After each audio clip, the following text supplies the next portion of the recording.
Obsession is a very good and thought-provoking horror movie. I watched it for the second time yesterday on who cares about how I watched it, right? But made by Curry Barker, right? Amazing film. Definitely props. He's a YouTuber, now director.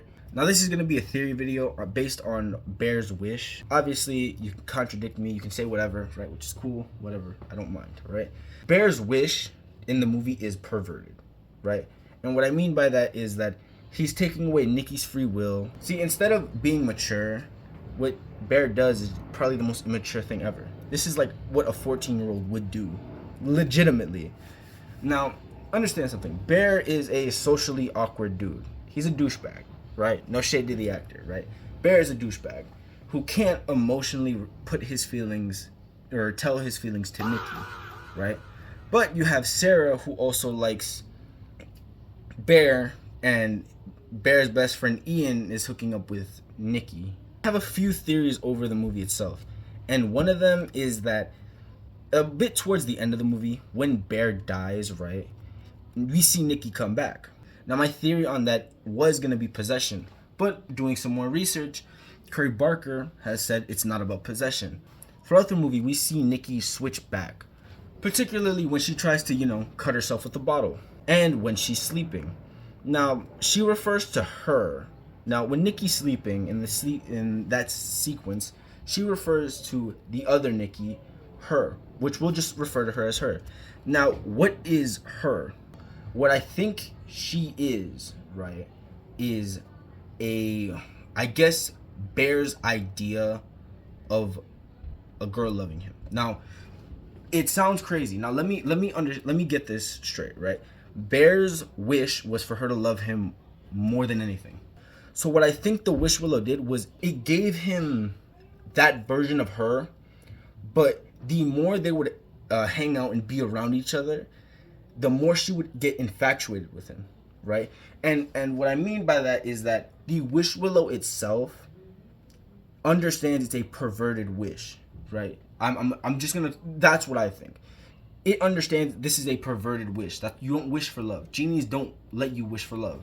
So why would a Wish Willow do it? And if it did, it would be consequential.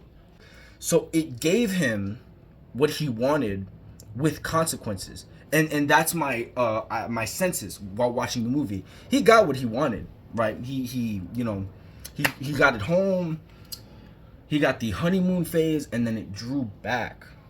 Or it went too far. He got the perfect girl for a couple days, maybe a week, and then she started freaking out. And those are the consequences, because ultimately, Nikki isn't shown to like Bear that much in the movie. So my theory is that it gave him what he wanted, but it gave him consequences. So the more that they would hang out, the more that they would be apart, the more she would get infatuated with him. The shopkeeper, his wish, I'm pretty sure, was just to be at peace, right? Funniest guy in the movie. He's like, where's the Wish Willows? He's freaking out. I'm like, bro, I'm messing with you. They're right there. That had me dying. But what I think the consequences of his wish were, he has peace, but he's not motivated to do anything. See, I think the Wish Willow in itself is more like that genie, the genie, what is it? That sketch of the genie where the guy's like constantly listing off things. I think it's that movie specifically, just with a Wish Willow. When Ian wishes for that $1 billion, I'm pretty sure there had to be a consequence. And even then, what was his consequence? He took a 9 to the head after he got that $1 billion. My theory is that equivalent exchange. That's what my theory is. If you ever seen Full Metal Alchemist, you know what I'm talking about. Ian got his $1 billion, right?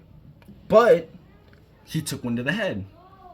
The shopkeeper got it, like, literal peace, but he's not motivated to move forward or anything. Or that's what it seemed like to me. Bear got his wish with Nikki, but the consequence of that was that she's just infatuated with him. What my theory is that the Wish Willow will give you what you want, but there's consequences. That's what my all three cases of it, we see bad consequences. And peace isn't a bad consequence. It just doesn't seem like he's motivated to do anything. $1 billion is $1 billion, right? That's $1 billion. But took one to the head. Why would he he's like, I got $1 billion. And even in the movie, he's like, I got $1 billion. I got $1 billion. Okay, so I'm midway editing this video, and yeah, I have a bonnet on, I have curly hair. But while I'm editing this video, and after further research, I realized Bear dies because Nikki, or her, right, she finds a wish willow and uses it to make Bear love her the same way, but he dies because he already took the pills. It makes perfect sense. Okay, like after further research, it just makes perfect sense. With that out of the way, right?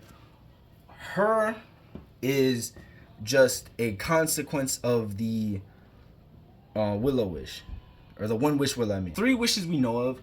Let's just kind of break these down.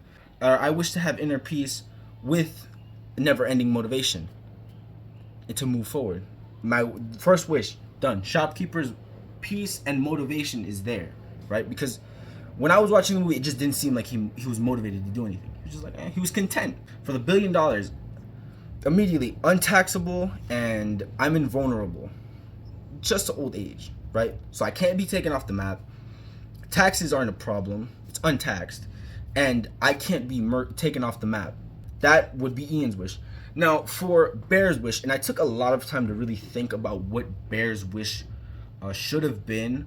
I wish in the future to develop a loving and caring relationship with a woman out there. He didn't have to say Nikki, but he wanted Nikki, right? He could have said that.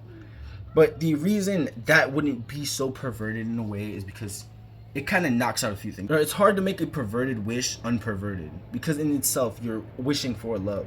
The difference is that you're not wishing for a specific person in that regard. You're wishing for some random person, a random woman, assuming you want a woman, right? A random woman to come into your life, build a honest and strong intimate relationship, and just grow from there. That isn't so perverted because it's more natural. You could choose a time frame. You could say in the next 5 years, yada yada yada. The way he worded it was that he wanted her to be obsessed with him now, or wanted to love him now.